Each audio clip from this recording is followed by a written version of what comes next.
गुरवे गौरचंद्राय राधिकाय कृष्णा प्रणाम प्रभु। कृष्णाय गुरवे गौरचंद्राय राधिकाय തദായനെ കൃഷ്ണായ കൃഷ്ണ ഭക്തായ തദഭക്തായ നമോ നമഃ. ഹരേ കൃഷ്ണ. പ്രിയപ്പെട്ട എല്ലാ ഭക്തർക്കും വിനീതമായ പ്രണാമം.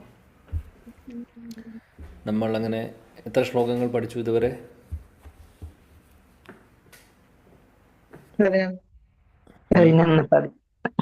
11. ഓക്കെ. അപ്പം ജ്ഞാനത്തെക്കുറിച്ചാണ് നമ്മുടെ ഡിസ്കഷൻ. കർമ്മത്തെക്കുറിച്ചുള്ള കർമ്മയോഗത്തെക്കുറിച്ചുള്ള കുറച്ച് ശ്ലോകങ്ങൾ, അല്ലെങ്കിൽ കർമ്മങ്ങളിലൂടെ ഭഗവാനെ എങ്ങനെ നമുക്ക് സേവിക്കാൻ സാധിക്കും എന്നുള്ളത് നമ്മൾ ആദ്യത്തെ 10 ശ്ലോകങ്ങളിൽ പഠിച്ചു. ഇപ്പം ജ്ഞാനം എന്ന് പറയുന്ന സെക്ഷനിലാണ് നമ്മൾ നിൽക്കുന്നത്. നമ്മൾ നേരത്തെ പറഞ്ഞു, ഇത് ഭഗവത്ഗീതയിലെ ആ ഒരു ഡിവിഷൻ അനുസരിച്ചിട്ടല്ല നമ്മൾ പറയുന്നത്. ജ്ഞാനം എന്ന് ഉദ്ദേശിക്കുന്നത് ഇവിടെ പ്രധാനപ്പെട്ട തത്വങ്ങൾ, അതിനെക്കുറിച്ചാണ് ഇവിടെ ഉദ്ദേശിക്കുന്നത്. ജ്ഞാനയോഗം എന്നുള്ള സെക്ഷൻ ആയിക്കൊള്ളണമെന്നില്ല ശ്ലോകങ്ങൾ. ഭഗവത്ഗീതയുടെ പല സ്ഥലങ്ങളിലും എടുത്തിട്ടുള്ള ശ്ലോകങ്ങളാണ്. ഓക്കെ, നമുക്ക് കണ്ടിന്യൂ ചെയ്യാം. 12ാമത്തെ ശ്ലോകം പഠിക്കാം. വളരെ ഫേമസ് ആയിട്ടുള്ള ശ്ലോകം 4-7, ഭഗവത്ഗീത 4ാമത്തെ അധ്യായത്തിലെ 7ാമത്തെ ശ്ലോകം. പുസ്തകം എടുത്തോളൂ. നമുക്ക് ശ്ലോകം വായിക്കാം. ഭാവാർത്ഥം വിവർത്തനം വായിച്ചതിന് ശേഷം പിന്നെ നമുക്ക് ഡിസ്കസ് ചെയ്യാം. യെസ്.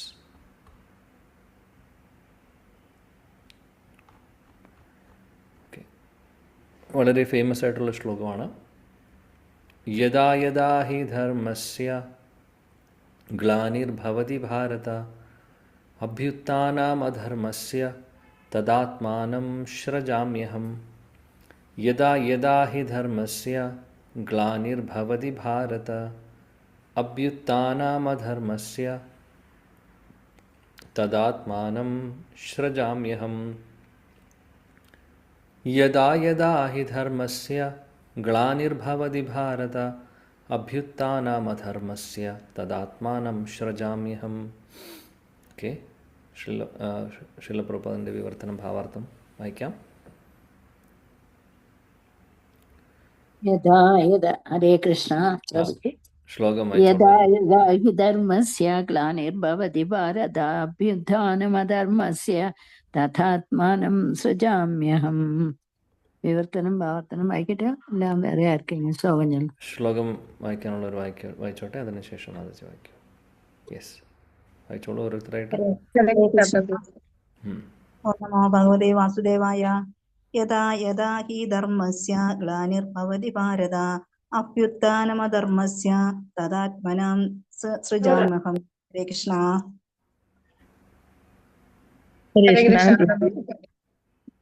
യദാ യദാ ഹി ധർമ്മസ്യ ഗ്ലാനിർഭവതി ഭാരത അഭ്യുത്ഥാനമധർമ്മസ്യ തദാത്മാനം സൃജാമ്യഹം. ഹരേ കൃഷ്ണ.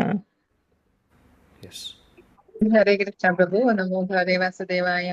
യദാ യദാ ഹി ധർമ്മസ്യ ഗ്ലാനിർഭവതി ഭാരത അഭ്യുത്ഥാനമധർമ്മസ്യ തദാത്മാനം സൃജാമ്യഹം. ഹരേ കൃഷ്ണ. ഹരേ കൃഷ്ണ പ്രഭു.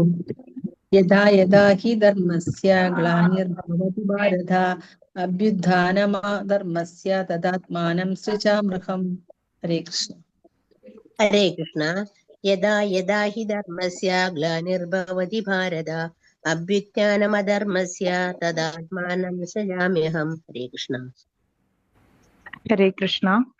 യഥാ യഥാ ഹി ധർമ്മസ്യ ഗ്ലാനിർഭവതി ഭാരത അഭ്യുത്ഥാനമധർമ്മസ്യ തദാത്മാനം സൃജാമ്യഹം. ഹരേ കൃഷ്ണ. യഥാ യഥാ ഹി ധർമ്മസ്യ ഗ്ലാനിർഭവതി ഭാരത അഭ്യുത്ഥാനമധർമ്മസ്യ തദാത്മാനം സൃജാമ്യഹം. ഹരേ കൃഷ്ണ.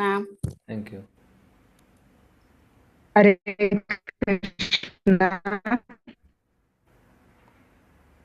യദാ യദാ ഹി ധർമ്മസ്യ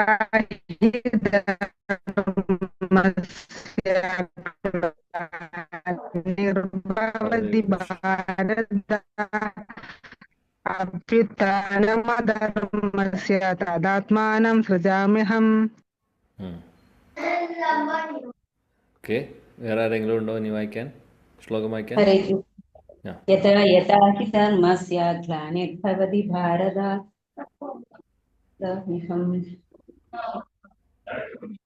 ഓക്കെ. നീ ഹരേ കൃഷ്ണ. ഓം നമോ ഭഗവതേ വാസുദേവായ. യഥാ യഥാ ഹി ധർമ്മസ്യ ഗ്ലാനിർഭവതി ഭാരത അഭ്യുത്ഥാനമധർമ്മസ്യ തദാത്മാനം സൃജാമ്യഹം. ഹരേ കൃഷ്ണ പ്രഭുജി. ഹരേ കൃഷ്ണ. വായിക്കട്ടെ. വായിക്കൂ. യഥാ യഥാ ഹി ധർമ്മസ്യ ഗ്ലാനിർഭവതി ഭാരത അഭ്യുത്ഥാനമധർമ്മസ്യ തദാത്മാനം സൃജാമ്യഹം. ഹരേ കൃഷ്ണ. ഹരേ കൃഷ്ണ. വിവർത്തനം ഭാവാർത്ഥം അയച്ചോട്ടെ. വായിച്ചോളൂ. ഹരേ കൃഷ്ണ. വിവർത്തനം ഭാവാർത്ഥം വൈ ശൈലപ്രഭാത് കി ജയ്. എപ്പോൾ എവിടെ ധർമാചരണത്തിന് ക്ഷയം നേരിടുന്നുവോ, എപ്പോൾ അധർമ്മം തഴച്ചു വളരുന്നുവോ അപ്പോഴെല്ലാം ഞാൻ അവതരിക്കുന്നു ഹേ ഭാരത. ഭാവാർത്ഥം. ഇവിടെ സൃജാമി എന്ന വാക്ക് സാരവത്താണ്. സൃഷ്ടിക്കുക എന്ന അർത്ഥത്തിൽ ഇവിടെ ആ വാക്ക് ഉപയോഗിക്കാനാവില്ല. ഭഗവത് രൂപം ശാശ്വതമെന്ന് മുൻ ശ്ലോകത്തിൽ പറഞ്ഞിരിക്കുമ്പോൾ അതിന് വീണ്ടും സൃഷ്ടി ഉണ്ടാകുമോ? അപ്പോൾ സൃജാമി എന്ന പദം ഭഗവാന്റെ സ്വരൂപത്തിലുള്ള ആവിർഭാവത്തെയാണ് സൂചിപ്പിക്കുന്നത്. ബ്രഹ്മാവിന്റെ ഒരു ദിവസത്തിൽ 7ാമത്തെ മന്വന്തരത്തിലെ 28ാം ചതുർയുഗത്തിൽ ദ്വാപര യുഗാന്ത്യത്തിൽ മുറയ്ക്ക് ഭഗവാൻ അവതരിക്കുന്നു. എന്നാൽ അവിടത്തേക്ക് അത്തരം പ്രമാണങ്ങളെയോ നിബന്ധനകളെയോ അനുസരിക്കേണ്ടതില്ല. അദ്ദേഹത്തിന് സ്വേച്ഛാനുസൃതമായി എന്തും ചെയ്യാം. അതുകൊണ്ട് യഥാർത്ഥ ധർമ്മത്തിന് ഹാനി തട്ടുകയോ അധർമ്മത്തിന് പ്രാബല്യം കൂടുകയോ ചെയ്യുന്ന സന്ദർഭങ്ങളിലെല്ലാം സ്വാഭിഷ്ടപ്രകാരം ഭഗവാൻ പ്രത്യക്ഷപ്പെടുന്നു. ധാർമ്മിക പ്രമാണങ്ങൾ സംഹിതകളാണ്. വേദോക്താചാരങ്ങൾ ശരിക്ക് അനുഷ്ഠിക്കാതെ വരുമ്പോൾ മനുഷ്യർ അധർമ്മികളാവും. വേദോക്ത സിദ്ധാന്തങ്ങൾ ദൈവിക നിയമങ്ങളാണെന്ന് ഭാഗവതം ഘോഷിക്കുന്നുണ്ട്.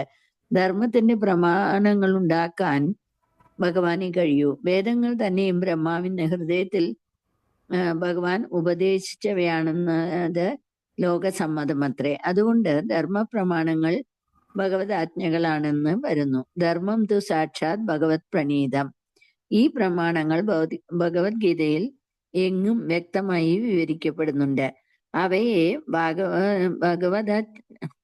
ഭഗവതാജ്ഞാനുസാരം പുലർത്തിപ്പോറിലാണ് വേദങ്ങളുടെ ഉദ്ദേശം. ധർമ്മത്തിന്റെ അത്യുന്നത തത്വമെന്നത് ഭഗവാന് സ്വാത്മാർപ്പണം ചെയ്യുക മാത്രമല്ലാതെ മറ്റൊന്നുമല്ലെന്ന് ഗീതയുടെ അവസാന ഭാഗത്ത് അദ്ദേഹം നിഷ്കർഷിക്കുന്നു. വൈദിക സിദ്ധാന്തങ്ങൾ ഒരാളെ കൊണ്ട് എത്തിക്കുന്നത് സ്വയം ഭഗവാന് സമർപ്പിക്കലാണ്. വേറെ ആരെങ്കിലും വായിച്ചോട്ടെ പ്രഭുജി, ഇത് വളരെ വലുതാണ്. Hare Krishna. Okay, thank U.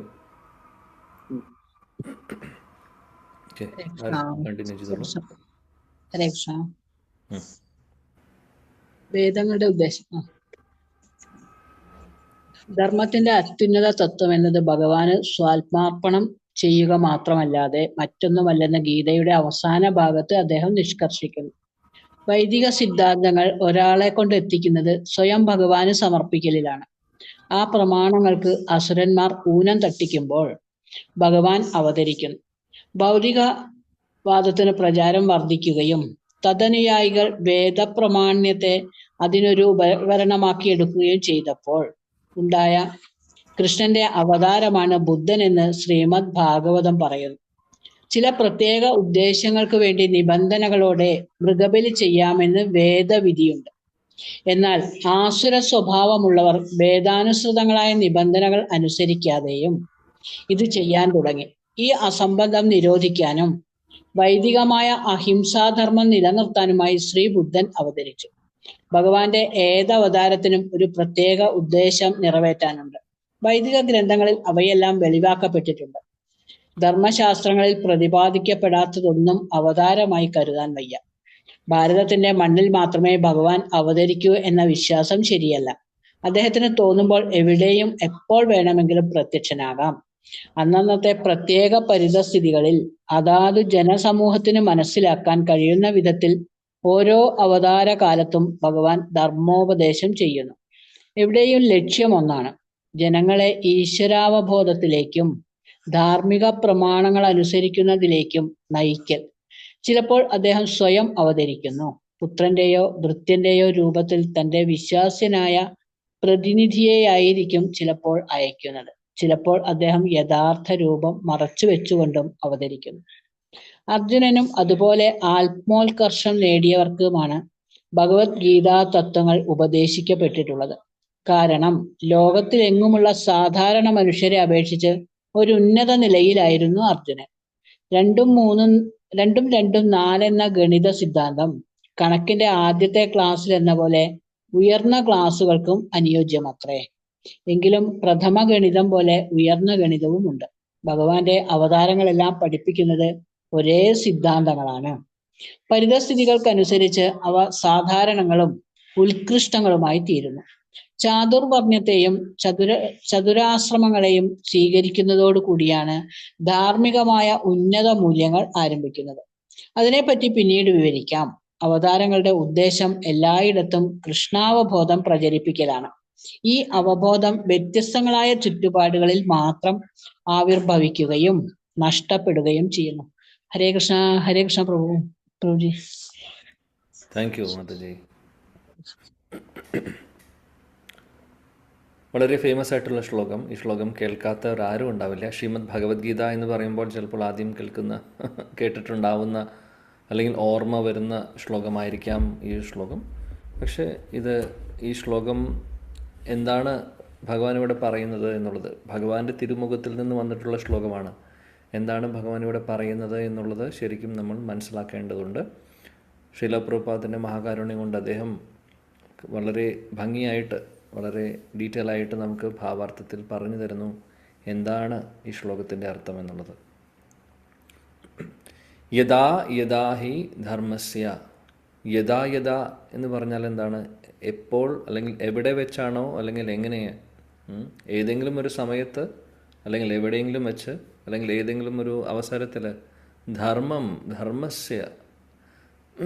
ധർമ്മസ്യ ഗ്ലാനിർഭവതി ഭാരത.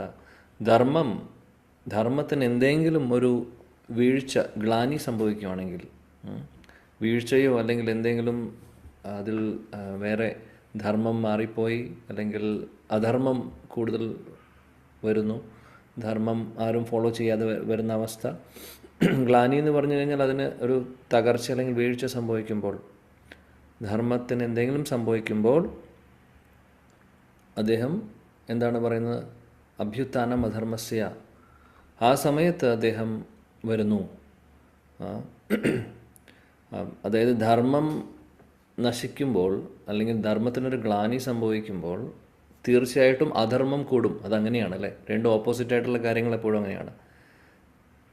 നമ്മൾ ഭഗവാനിൽ നിന്ന് അകന്നു പോകുമ്പോൾ, ഭൗതിക തലത്തിലുള്ള കാര്യങ്ങൾ ചെയ്യുമ്പോൾ എന്താണ് സംഭവിക്കുക? കൂടുതൽ ഇന്ദ്രിയ സുഖഭോഗങ്ങളിലെ കാര്യങ്ങൾ ചെയ്യുമ്പോൾ നമ്മൾ ഭഗവാനിൽ നിന്ന് അകന്നു പോകുന്നു. അതേപോലെ ഭഗവാനിലേക്ക് നമ്മൾ അടുക്കുമ്പോൾ എന്ത് സംഭവിക്കുന്നു? ആവശ്യമില്ലാത്ത ഭൗതികമായിട്ടുള്ള ചിന്തകളും അല്ലെങ്കിൽ ഇന്ദ്രിയ സുഖഭോഗങ്ങളുടെ വിഷയങ്ങളുമൊക്കെ നമ്മൾ അറിയാതെ തന്നെ അത് മാറിപ്പോകുന്നു അല്ലേ? രണ്ട് ഓപ്പോസിറ്റ് ആയിട്ടുള്ള കാര്യമാണ്. അതേപോലെ ധർമ്മം അധർമ്മം, ധർമ്മത്തിന് ഗ്ലാനി സംഭവിക്കുമ്പോൾ തീർച്ചയായിട്ടും അധർമ്മം വളരുന്നു അവിടെ അല്ലേ? ആ ഒരു അവസരത്തിൽ തദാത്മാനം ശ്രജാമ്യഹം. ആ സമയത്ത് ഞാൻ ശ്രജാമി എന്ന് പറഞ്ഞാൽ ഞാൻ അവതരിക്കുന്നു, അല്ലെങ്കിൽ ഞാൻ വരുന്നു. തദാത്മാനം, ആത്മാനം എന്ന് പറഞ്ഞാൽ ഞാൻ എന്നാണ് ഭഗവാൻ പറയുന്നത്. ഞാൻ തന്നെ വരുന്നു എന്ന് ഇവിടെ പറയുന്നു. അപ്പോൾ എന്താണ് ധർമ്മം എന്നുള്ളതാണ് ചോദ്യം. ധർമ്മത്തിന് ഗ്ലാനി സംഭവിക്കുന്ന കാര്യം പറയുന്നു. എപ്പോഴാണെങ്കിലും, എപ്പോൾ ധർമ്മത്തിന് ഗ്ലാനി സംഭവിക്കുമ്പോഴും ഭഗവാൻ വരുന്നു എന്ന് പറയുന്നു. അതിൻ്റെ വിശദീകരണം പ്രഭുപാദി പറയുന്നുണ്ട്.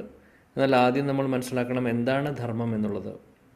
ധർമ്മം എന്ന് പറയുന്നത് ഇംഗ്ലീഷിൽ നമ്മൾ ഒരു മതമോ ജാതിയോ അല്ലെങ്കിൽ അങ്ങനെ സംബന്ധിച്ചിട്ടുള്ള കാര്യമല്ല. ധർമ്മം എന്ന് പറഞ്ഞു കഴിഞ്ഞാൽ സ്വാഭാവികമായിട്ടുള്ള ഒരു കാര്യം, ഒന്നിൻ്റെ സ്വഭാവം, ഉപ്പിൻ്റെ സ്വഭാവം എന്താണ്? ഉദാഹരണം പറയും, ഉപ്പിൻ്റെ സ്വഭാവം എന്താണ്? ഉപ്പ് രസം കൊടുക്കുക എന്നുള്ളതാണ്, അല്ലേ? അപ്പോൾ ഉപ്പിൻ്റെ ധർമ്മം എന്താണ്? ഉപ്പ് രസം പ്രദാനം ചെയ്യുക. അതായത് ഒരു വ്യക്തിയുടെ അല്ലെങ്കിൽ ആരുടെയെങ്കിലും അല്ലെങ്കിൽ ഒരു സാധനത്തിൻ്റെ ധർമ്മം എന്ന് പറഞ്ഞു കഴിഞ്ഞാൽ, ഒരു മനുഷ്യൻ്റെ ധർമ്മം എന്ന് പറഞ്ഞു കഴിഞ്ഞാൽ നാച്ചുറലി സ്വാഭാവികമായിട്ട് അവർ ചെയ്യേണ്ട കാര്യം എന്താണോ അതാണ് ധർമ്മം. അപ്പോൾ ഉപ്പിനെ സംബന്ധിച്ച് മധുരം കൊടുക്കുക എന്നുള്ളതല്ല ഉപ്പിൻ്റെ ധർമ്മം. ഉപ്പിൻ്റെ ധർമ്മം ഉപ്പ് രസം കൊടുക്കുക എന്നുള്ളതാണ്. അതേപോലെ തന്നെ പഞ്ചസാരയുടെ ധർമ്മം മധുരം കൊടുക്കുക എന്നുള്ളതാണ്, അല്ലാതെ ഉപ്പ് രസം കൊടുക്കുക എന്നുള്ളതല്ല. അപ്പോൾ രണ്ടിൻ്റെ ധർമ്മവും തമ്മിൽ വ്യത്യാസമുണ്ട്. അതാണ് നാച്ചുറലായിട്ട് അതിൻ്റെ ക്വാളിറ്റി എന്താണോ എന്നുള്ളത്. അതേപോലെ നമ്മൾ ഓരോരുത്തർക്കും ഒരു ധർമ്മമുണ്ട്, ജീവജാലങ്ങൾക്ക് ധർമ്മമുണ്ട്, പ്രത്യേകിച്ചും മനുഷ്യർക്കൊരു ധർമ്മമുണ്ട്. ആ ധർമ്മം എന്ന് പറഞ്ഞു കഴിഞ്ഞാൽ വേറെ ഒന്നുമല്ല, ഭഗവത് സേവനങ്ങളാണ്. കാര്യം നമ്മൾ ഭഗവാന്റെ അംശമായതുകൊണ്ട്, മമൈ വംശോ ജീവലോകേ ജീവഭൂത സനാതനം, ഭഗവാന്റെ അംശമായതുകൊണ്ട് ആ പൂർണ്ണമായിട്ടുള്ള ഭഗവാനെ സേവിക്കുക എന്നുള്ളതാണ് നമ്മുടെ ധർമ്മം. എങ്ങനെയാണ് ഉപ്പ് രസം കൊടുക്കുന്നത്, പഞ്ചസാര മധുരം കൊടുക്കുന്നത്, അതേപോലെ ജീവതത്വങ്ങൾ നമ്മൾ ഓരോരുത്തരും ഭഗവാനെ സേവിക്കുക എന്നുള്ളതാണ് ശരിയായിട്ടുള്ള ധർമ്മം. ഓക്കെ, ആ ധർമ്മം ശരിക്കും പാലിച്ചില്ലെങ്കിൽ ഇവിടെ എന്ത് സംഭവിക്കുന്നു? ധർമ്മം ശരിക്കും പാലിച്ചില്ലെങ്കിൽ അധർമ്മം വരുന്നു. അധർമ്മം എന്ന് പറഞ്ഞു കഴിഞ്ഞാൽ ഇങ്ങനെയുള്ള കാര്യങ്ങൾ, ചെയ്യേണ്ട കാര്യങ്ങൾ ചെയ്യുന്നില്ല, ശാസ്ത്രവിരുദ്ധമായിട്ടുള്ള കാര്യങ്ങൾ ചെയ്തു വരുമ്പോൾ എന്ത് സംഭവിക്കുന്നു? ഒരുപാട് പ്രശ്നങ്ങൾ സംഭവിക്കുന്നു. ആ സമയത്ത് ഭഗവാൻ വീണ്ടും വരേണ്ടി വരുന്നു. എന്തിനാണ്? ഓർമ്മിപ്പിക്കാൻ വേണ്ടി. അധർമ്മത്തെ മാറ്റി ധർമ്മത്തെ വീണ്ടും പുനഃസ്ഥാപിക്കാൻ വേണ്ടി ഭഗവാൻ അവതരിക്കുന്നു. ആവശ്യമാണ് അവിടെ അദ്ദേഹം വരേണ്ടത്. അദ്ദേഹം നേരിട്ട് വരാം, അല്ലെങ്കിൽ അദ്ദേഹത്തിൻ്റെ പാർഷദരെ വിടാം. അങ്ങനെ പല രീതിയിലും അത് ചെയ്യുന്നുണ്ട് അദ്ദേഹം. എന്നാൽ മനസ്സിലാക്കേണ്ട കാര്യം, ഭഗവാൻ ആ സമയത്ത് ഏതെങ്കിലും രീതിയിൽ അവിടെ അവതരിക്കുന്നുണ്ട്. അപ്പോൾ അത് അദ്ദേഹത്തിൻ്റെ ഭഗവാന്റെ ഒരു ഡ്യൂട്ടിയും കൂടിയാണ്. അദ്ദേഹം അതുകൊണ്ട് അത് ചെയ്യുന്നു. അപ്പോൾ ധർമ്മത്തിന് ഗ്ലാനി സംഭവിക്കുമോ? സംഭവിക്കും. അതിന് പല കാലങ്ങൾ, പല സമയം അനുസരിച്ച് പലതും സംഭവിക്കുന്നു, അല്ലേ? ഇന്നത്തെ കാലത്ത് നോക്കിക്കഴിഞ്ഞാൽ, നമ്മുടെ ചുറ്റും നോക്കിക്കഴിഞ്ഞാൽ ശരിക്കും ധർമ്മം പാലിക്കുന്ന ആരെങ്കിലും ഉണ്ടോ? ആരുമില്ല. ശാസ്ത്രങ്ങളിൽ പറയുന്ന കാര്യങ്ങൾ ഫോളോ ചെയ്യുക. ധർമ്മം എന്ന് പറഞ്ഞു കഴിഞ്ഞാൽ നമ്മൾ കുറച്ചും കൂടെ ഡീറ്റെയിൽ ആയിട്ട് നോക്കുകയാണെങ്കിൽ സനാതന ധർമ്മം എന്ന് പറയും. സനാതന ധർമ്മം എന്ന് പറയുന്നതാണ് ഓരോരുത്തരും ഫോളോ ചെയ്യേണ്ടത്. അവിടെ ജാതി മതം എന്ന് പറയുന്നൊരു വകഭേദമില്ല. ശാസ്ത്രങ്ങളിൽ അങ്ങനെ പറയുന്നില്ല. ഭാഗവതത്തിലും ഭഗവത്ഗീതയിലും ഒരു ജാതി, ഹിന്ദു മതം എന്നോ അല്ലെങ്കിൽ വേറെ മതം ഒന്നും പറയുന്നില്ല. ഇവിടെ മതം എന്ന് പറയുന്നത്, കാസ്റ്റ് എന്നൊക്കെ പറയുന്നത് അത്ര വർഷങ്ങളായിട്ടില്ല. അത് വന്നതിന് ശേഷം വന്നിട്ട് അതിനു മുമ്പ് ഒന്നും ഉണ്ടായിരുന്നില്ല. അതിനു മുമ്പ് സനാതനധർമ്മം എന്ന് മാത്രമേ ഉണ്ടായിരുന്നുള്ളൂ. സനാതനധർമ്മം എന്നായിരുന്നു ആകെ ശാസ്ത്രങ്ങളിൽ, വേദങ്ങളിൽ പറയുന്നത്. വേദങ്ങൾ എന്നും ഒന്നൊന്ന് ചോദിച്ചു കഴിഞ്ഞാൽ നമുക്കൊരു കണക്ക് പോലും പറയാൻ പറ്റില്ല, അല്ലേ? ഈ മതങ്ങൾ വന്നിട്ട് 1500-2000 വർഷങ്ങളേ ആയിട്ടുള്ളൂ, ഏത് മതങ്ങളാണെങ്കിലും. ഇപ്പം ഹിന്ദു മതം എന്ന് പറഞ്ഞ് നമ്മൾ പറയുന്ന മതം, ഹിന്ദു എന്ന് പറയുന്നത് പോലും ആ പേര് വന്നത് അത്ര കാലങ്ങളായിട്ടില്ല. ആക്ച്വലി ഹിന്ദു പറയുന്ന ഒരു വേർഡ് ഒരു വേദങ്ങളിലും പറയുന്നുമില്ല. പക്ഷേ ഹിന്ദു മതത്തിൻ്റെ പ്രത്യേകത എന്താണെന്ന് വെച്ചാൽ സനാതനധർമ്മമായിട്ട് കൂടുതൽ കണക്ഷൻ ഉണ്ട് അതിന്. എന്നാൽ മറ്റുള്ള മതങ്ങളിൽ കുറച്ച് വ്യത്യാസങ്ങൾ വന്നിട്ടുണ്ട്. ഇതാണ് സംഭവം. ആക്ച്വലി വേദങ്ങൾ നോക്കിക്കഴിഞ്ഞാൽ സനാതനധർമ്മം എന്നാണ് പറയുന്നത്. സനാതനം എന്ന് പറഞ്ഞാൽ എന്താണ്? എന്നും നിലനിൽക്കുന്നത്, ഒരിക്കലും നശിക്കാത്ത ധർമ്മം എന്താണ്? ഭഗവാനെ സേവിക്കുക, ഭഗവത് സേവനം. കാര്യം ജീവാത്മാവ് സനാതനമാണ്, ഭഗവാൻ സനാതനമാണ്, ശാശ്വതമായിട്ടുള്ളതാണ് രണ്ടും. നമ്മൾ ഓരോരുത്തരും നോക്കിക്കഴിഞ്ഞാൽ ഭഗവാന്റെ അംശമായതുകൊണ്ട് നമ്മളും ശാശ്വതരാണ്. അല്ലെങ്കിൽ ശരിക്കും പറയുന്നത് ശരീരമേ നശിക്കുന്നുള്ളൂ, നമ്മുടെ ആത്മാവിനൊന്നും സംഭവിക്കുന്നില്ല. അപ്പോൾ ആത്മാക്കളായിട്ടുള്ള അല്ലെങ്കിൽ ഭഗവാന്റെ അംശമായിട്ടുള്ള നമ്മുടെ ധർമ്മവും അല്ലെങ്കിൽ ഒരിക്കലും നശിക്കുന്നില്ല, അല്ലെങ്കിൽ നശിക്കാൻ പാടുള്ളതല്ല. അതിന് ഗ്ലാനി സംഭവിക്കുന്നുണ്ട്. പക്ഷേ ശരിക്കും പറയുകയാണെങ്കിൽ ഒരു നാശം എന്ന് പറയുന്ന ഉന്മൂലന നാശം സംഭവിക്കുന്നില്ല, അതൊരിക്കലും സംഭവിക്കില്ല. അതുകൊണ്ട് ശാസ്ത്രങ്ങളിൽ പറയുന്നു, നമ്മൾക്കും ഭഗവാനും നമ്മളുടെ കണക്ഷൻ ഓൾറെഡി ഉണ്ട്. കണക്ഷൻ ഒരിക്കലും പൂർണ്ണമായിട്ടും നഷ്ടപ്പെടുന്നില്ല. എന്നാൽ ഇടയ്ക്ക് എന്ത് സംഭവിക്കുന്നു?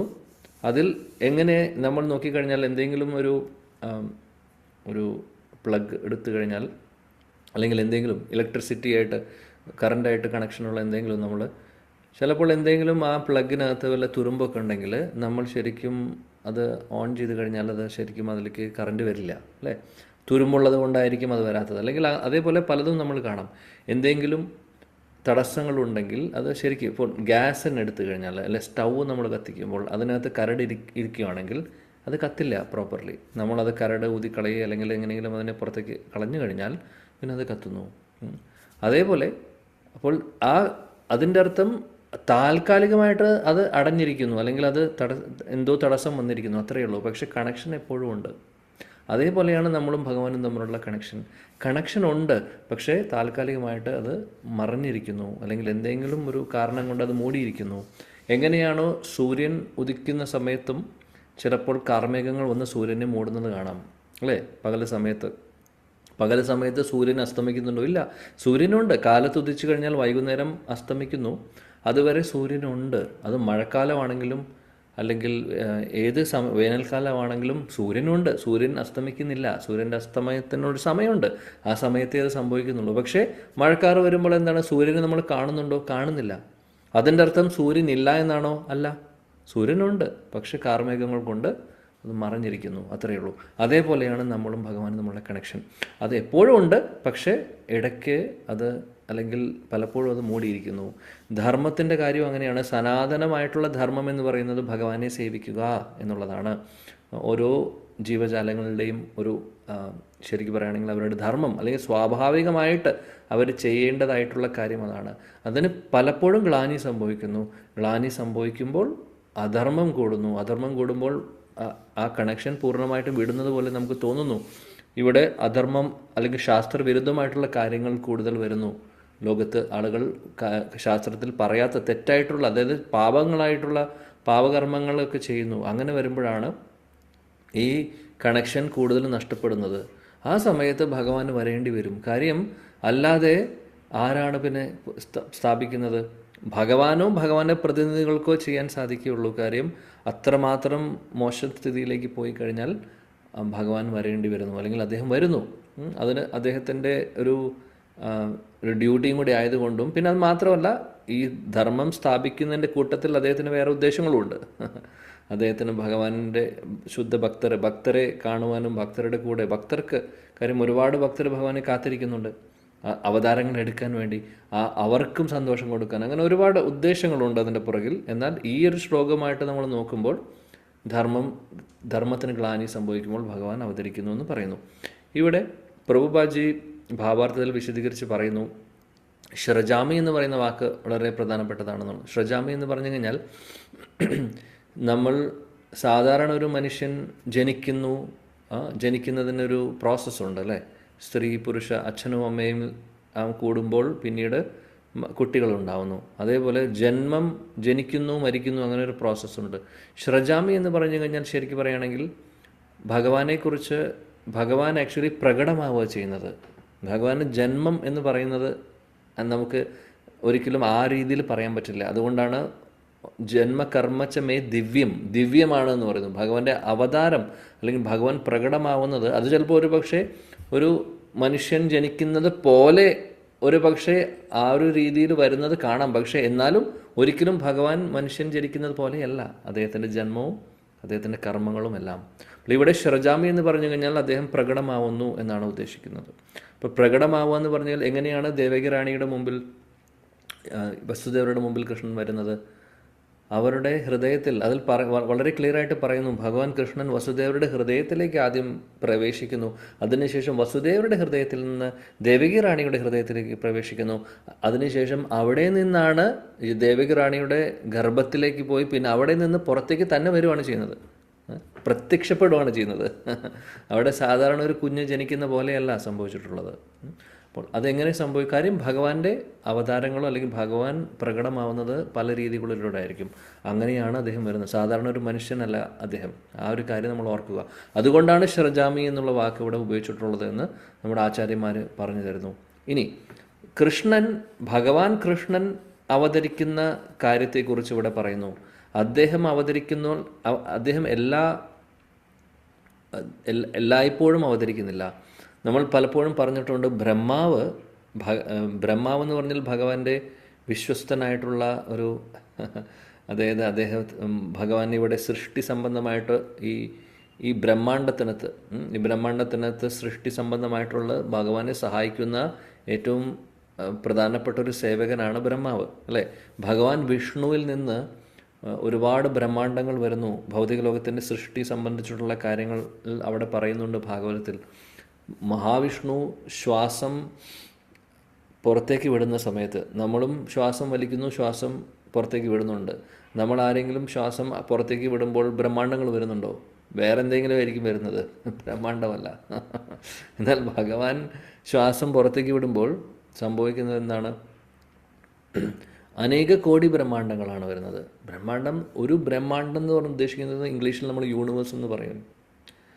അതിൻ്റെ സൈസ് തന്നെ നമുക്ക് പറയാൻ പറ്റില്ല. ഈ ഭൂമി എന്ന് പറയുന്നത്, നമ്മളിരിക്കുന്ന ഭൂമി, എർത്ത് എന്ന് പറഞ്ഞ പ്ലാനറ്റ് അല്ല, ഈ ഒരു ഗ്രഹം, ഭൂമി എന്ന് പറയുന്ന ഗ്രഹം നോക്കിക്കഴിഞ്ഞാൽ ഈ ഒരു ബ്രഹ്മാണ്ടത്തിനകത്ത് അല്ലെങ്കിൽ ഈ ഒരു യൂണിവേഴ്സിനകത്ത് ഒരു കടുകുമണി പോലെയേ ഉള്ളൂ. കാര്യം ഇതേപോലെ ഒരുപാട് ആയിരക്കണക്കിന് അല്ലെങ്കിൽ കോടിക്കണക്കിന് പ്ലാനറ്റുകളുണ്ട് ഈ ബ്രഹ്മാണ്ടത്തിൽ മാത്രം.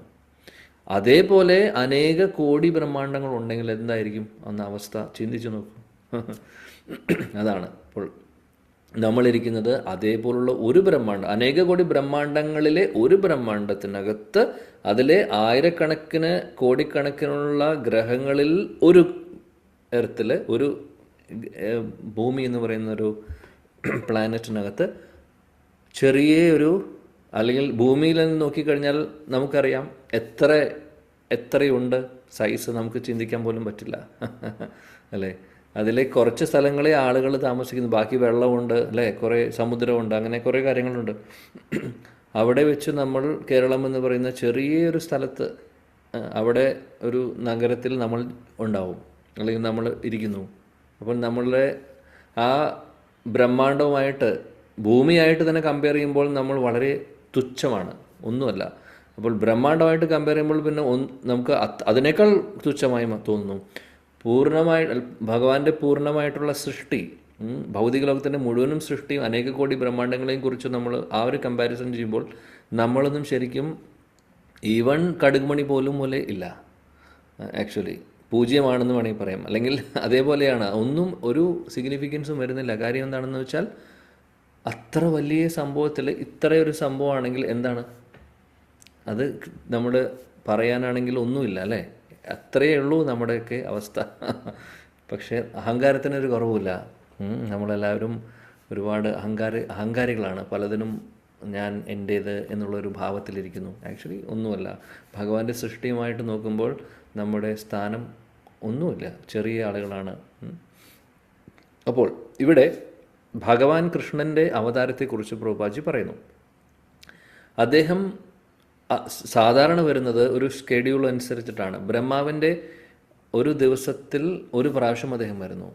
അപ്പം അതായത് ബ്രഹ്മാവ്, ഞാൻ നേരത്തെ പറഞ്ഞ പോലെ അനേക കോടി ബ്രഹ്മാണ്ടങ്ങളിൽ ഓരോ ബ്രഹ്മാവുണ്ട്. നമ്മളിരിക്കുന്ന ബ്രഹ്മാണ്ടത്തിനകത്ത് ഒരു ബ്രഹ്മാവുണ്ട്. അതേപോലെ അനേക കോടി ബ്രഹ്മാണ്ടങ്ങളുണ്ട്. ഓരോ ബ്രഹ്മാണ്ടത്തിനകത്തും ഓരോ ബ്രഹ്മാവുണ്ട്. ആ ബ്രഹ്മാവിൻ്റെ ജോലി എന്താണ്? സൃഷ്ടി സംബന്ധമായിട്ട് വിഷ്ണുവിനെ സഹായിക്കുക എന്നുള്ളതാണ്. വിഷ്ണുവിനെ സഹായിക്കുന്ന അതിലും 3 വിഷ്ണുമാരുണ്ട്, പുരുഷാവതാരങ്ങൾ എന്ന് പറയും. ഞാൻ എന്തുകൊണ്ട് ഇതൊക്കെ പലപ്പോഴും നിങ്ങൾ പലവരും കേട്ടിട്ടുള്ളതായിരിക്കാം, എന്നാലും കേൾക്കാത്തവർക്ക് അത് മനസ്സിലാക്കാൻ വേണ്ടി പറയുന്നു.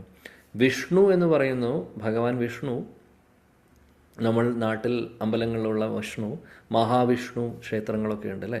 അപ്പോൾ മഹാവിഷ്ണു എന്ന് പറയുന്നു, മഹാവിഷ്ണു ഉണ്ട്. അതേപോലെ മഹാവിഷ്ണുവിനെ കാരണോദകശായി വിഷ്ണു എന്ന് വിളിക്കുന്നു.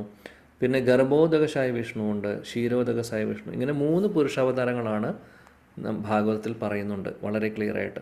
അതായത് ഇവർ 3 പേരും ഈ വിഷ്ണുമൂർത്തികളാണ് ഈ ഒരു ഭൗതിക ലോകത്തിൻ്റെ ക്രിയേഷൻ അല്ലെങ്കിൽ സൃഷ്ടിയുമായിട്ട് സംബന്ധിച്ചിട്ടുള്ള കാര്യങ്ങൾ ചെയ്യുന്നത്.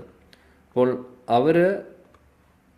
അവരുടെ പ്രസൻസ് എവിടെയാണ്, അവരുള്ളത് എവിടെയാണ്? അവർ ഭൗതിക ലോകത്തിലെ സൃഷ്ടിയുമായിട്ട് സംബന്ധിച്ചിട്ടുള്ള ആളുകളാണ്. ആധ്യാത്മിക ലോകം എന്ന് പറഞ്ഞ സ്ഥലമുണ്ട്. അവിടെ ഭഗവാനുണ്ട്, വൈകുണ്ഠ ലോകങ്ങളിൽ നാരായണനുണ്ട്, പിന്നെ ഗോലോക അല്ലെങ്കിൽ ഗോകുല എന്ന് പറയുന്ന സ്ഥലത്ത് കൃഷ്ണനുണ്ട്. അവരൊക്കെ അവിടെയുണ്ട്. അവരെല്ലാം അവിടെ ലീലകളെല്ലാം ചെയ്ത് മുന്നോട്ട് പോകുന്നു. പിന്നെ ഭൗതിക ലോകത്തിൽ നമ്മളിരിക്കുന്ന ഭൗതിക ലോകത്തിൻ്റെ സൃഷ്ടി സംബന്ധിച്ച് ഭഗവാൻ കൃഷ്ണൻ തന്നെ വിസ്തരിച്ചിട്ടുള്ളതാണ്. കൃഷ്ണൻ്റെ വിസ്തരണങ്ങളിൽ സ്വാംശാവതാരങ്ങളായിട്ട് പറയുന്നു ഈ വിഷ്ണുമൂർത്തികളെല്ലാം.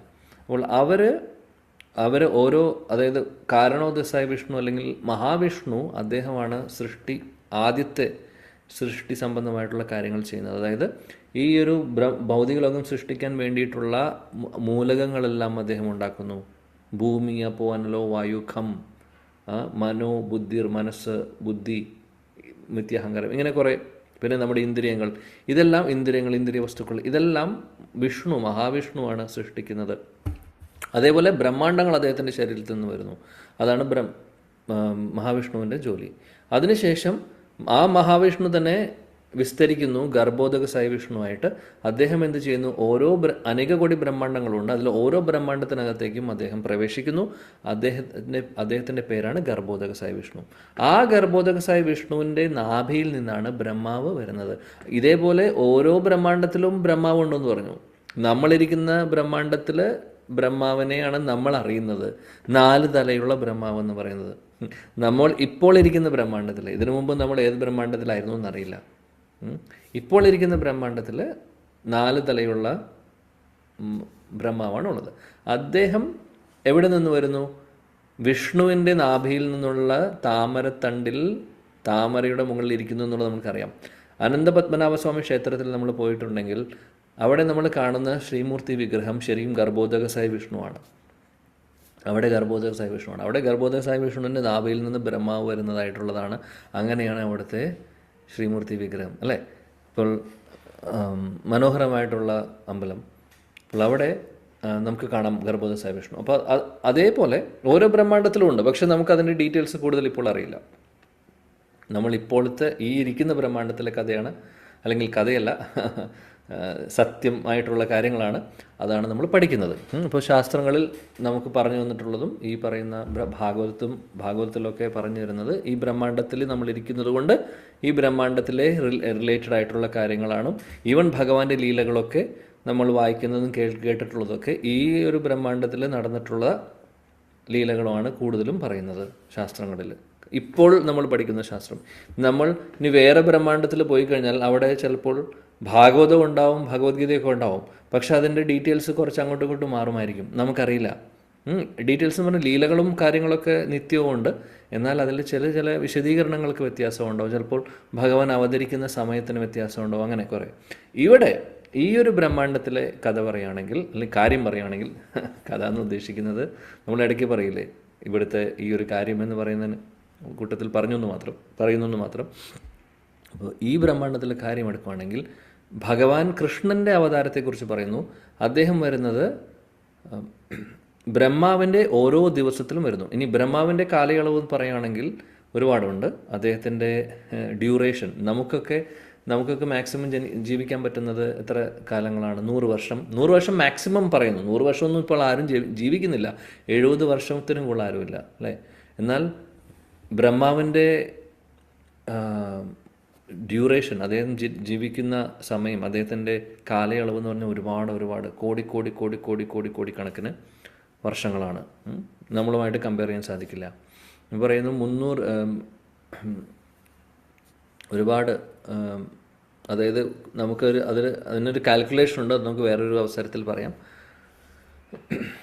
ഇപ്പോൾ പറയുകയാണെങ്കിൽ, എളുപ്പത്തിൽ പെട്ടെന്ന് പറയുകയാണെങ്കിൽ 4,30,000 വർഷങ്ങളാണ് 4,30,000 വർഷങ്ങളാണ് ഈ കലിയുഗത്തിൻ്റെ കാലയളവ്. നമ്മളിരിക്കുന്ന കലിയുഗത്തിൻ്റെ കാലയളവ് 4,30,000 വർഷങ്ങളാണ്.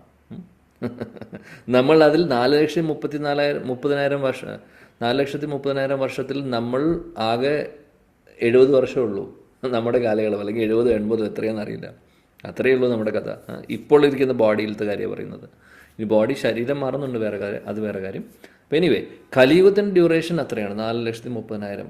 4,30,000 2 ഗുണിക്കുമ്പോൾ എത്ര കിട്ടുന്നു? അത്രയാണ് ദ്വാപരയുഗത്തിൻ്റെ കാലയളവ്.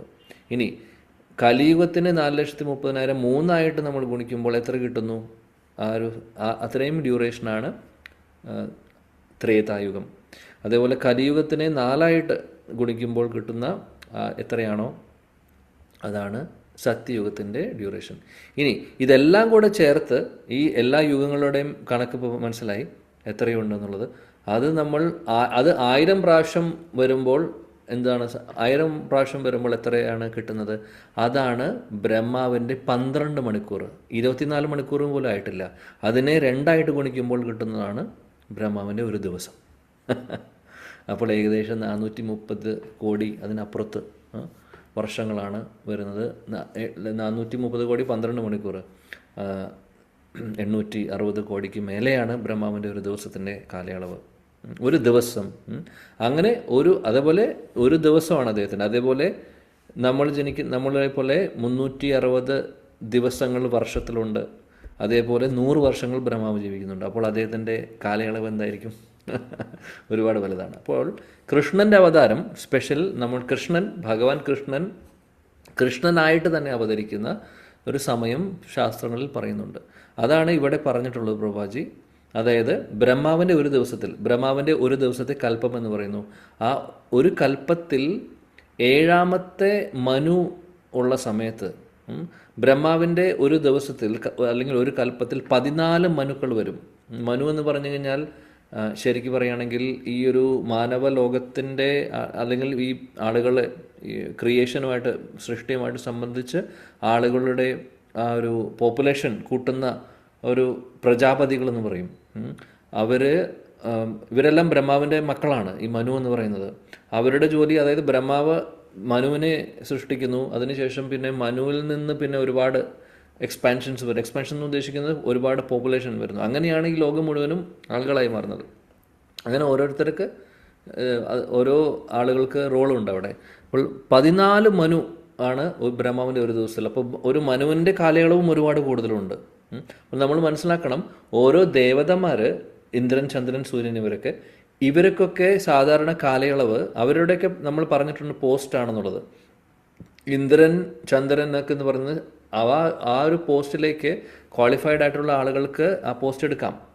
നമ്മളൊരു ഗവൺമെൻറ് ജോലിക്ക് ഒരു ഡയറക്ടറായിട്ട് നമ്മൾ ഏതെങ്കിലും മുനിസിപ്പാലിറ്റിയിൽ കിട്ടിയെന്ന് വെക്കുക ജോലി, അതൊരു പോസ്റ്റാണ്. അത് ഇന്നൊരാൾ ജോലി ചെയ്യുന്നതോടെ നാളെ അദ്ദേഹം പോയി കഴിഞ്ഞാൽ വേറെ ആൾ വരുന്നു, യോഗ്യതയുള്ള ഒരാൾ ആ പോസ്റ്റ് എടുക്കുന്നു.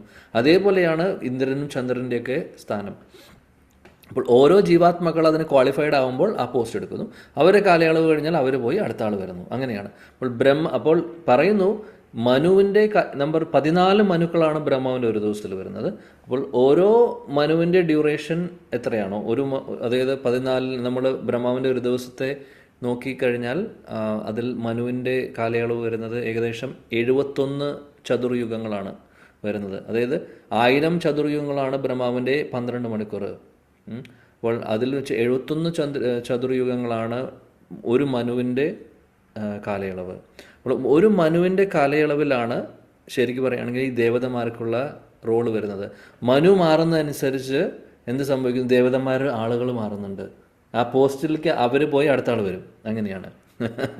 ഇത് വളരെ വിശദമായിട്ടുള്ള കാൽക്കുലേഷനാണ് ശരിക്കും. ഇതെല്ലാം വളരെ ക്ലിയറായിട്ട് പറയുന്നുണ്ട്. അപ്പോൾ എനിവേ, ബ്രഹ്മാവിൻ്റെ ഒരു ദിവസത്തിൽ 14 മനുക്കൾ വരും. അതിലെ 7ാമത്തെ മനുവിൻ്റെ കാലയളവിൽ 28ാമത്തെ ദിവ്യയുഗത്തിലാണ് കൃഷ്ണൻ. 28ാമത്തെ ദിവ്യയുഗത്തിലെ ദ്വാപരയുഗത്തിലാണ് കൃഷ്ണൻ വരുന്നത്. വളരെ ക്ലിയറായിട്ട് ഇത് പറയുന്നുണ്ട്. ഇപ്പോഴത്തെ ഈ ബ്രഹ്മാണ്ടത്തിലെ കാര്യമാണ് നമ്മൾ പറയുന്നത്. ഭഗവാൻ കൃഷ്ണൻ അവതരിക്കുന്നത്, അതായത് ബ്രഹ്മാവിൻ്റെ ഒരു ദിവസം, അതായത് 860 കോടിക്ക് മേലെ വർഷങ്ങൾ, അതിൽ 14 മനുക്കൾ ബ്രഹ്മാവിൻ്റെ ഒരു ദിവസത്തിലുണ്ട്. അതായത് 71 ചതുർയുഗം. 71 ചതുർയുഗം എന്ന് പറഞ്ഞാൽ എന്താണ്? നമ്മൾ പറഞ്ഞു കലിയുഗം, ദ്വാപര, അതേപോലെ ത്രേതായുഗം, അതേപോലെ സത്യയുഗം. ഈ 4 യുഗങ്ങളുടെ ഓരോ യുഗങ്ങളുടെ കാലയളവ് നമ്മൾ പറഞ്ഞു. ഈ 4 യുഗങ്ങൾ 1000 പ്രാവശ്യം കറങ്ങുമ്പോൾ വരുന്നതാണ് ബ്രഹ്മാവിൻ്റെ 12 മണിക്കൂർ. അല്ലെങ്കിൽ അപ്പോൾ 1000 ഗുണിക്കും 2000 ഗുണിച്ച് കഴിഞ്ഞാൽ കിട്ടുന്നതാണ് ബ്രഹ്മാവിൻ്റെ ഒരു ദിവസം. ഓക്കെ, ആ ബ്രഹ്മാവിൻ്റെ ഒരു ദിവസത്തിൽ 14 മനുക്കൾ വരുന്നു എന്ന് പറയുന്നു. 14 മനുവിൽ 71 ചതുർയുഗങ്ങളാണ്. ചതുർയുഗം എന്ന് പറയുന്നത്, ഒരു ചതുർയുഗം എന്ന് ഉദ്ദേശിക്കുന്നത് ഈ 4 യുഗങ്ങളും ഒരു പ്രാവശ്യം കറങ്ങുന്നതിനെ ഒരു ചതുർയുഗം എന്ന് പറയുന്നു. അങ്ങനെ 1000 പ്രാവശ്യം കറങ്ങുമ്പോഴാണ് ബ്രഹ്മാവിൻ്റെ ഒരു ദിവസം. അപ്പോൾ ഈ 4 യുഗങ്ങൾ 71 പ്രാവശ്യം കറങ്ങുമ്പോൾ കിട്ടുന്നതാണ് മനുവിൻ്റെ ഒരു ദിവസം. അങ്ങനെ ഒരു ദിവസമല്ല, ഒരു മനുവിൻ്റെ മന്വന്തരം എന്ന് പറയും അതിനെ. അങ്ങനെ 14 മനുക്കളാണ് ഒരു ദിവസം ബ്രഹ്മാവിൻ്റെ വരുന്നത്. അപ്പോൾ 7ാമത്തെ മനുവിൻ്റെ സമയത്ത് 7ാമത്തെ മനുവിലും പിന്നെ യുഗങ്ങളും മാറിക്കൊണ്ടിരിക്കുന്നുണ്ട് അല്ലേ, അല്ലെങ്കിൽ കാലയളവുകൾ നമ്മൾ നോക്കാം. അപ്പോൾ 28ാമത്തെ ചതുർയുഗത്തിൽ 6 മില്ലേനിയത്തിൽ ദ്വാപര യുഗത്തിലാണ് കൃഷ്ണൻ വരുന്നത്. അപ്പോൾ ഇത് ഭാഗവതത്തിൽ വേറെ ശാസ്ത്രങ്ങളും പറയുന്നുണ്ട് ഈ കാര്യം. ഇതാണ് നോർമലായിട്ട് അദ്ദേഹം വരുന്ന സമയം.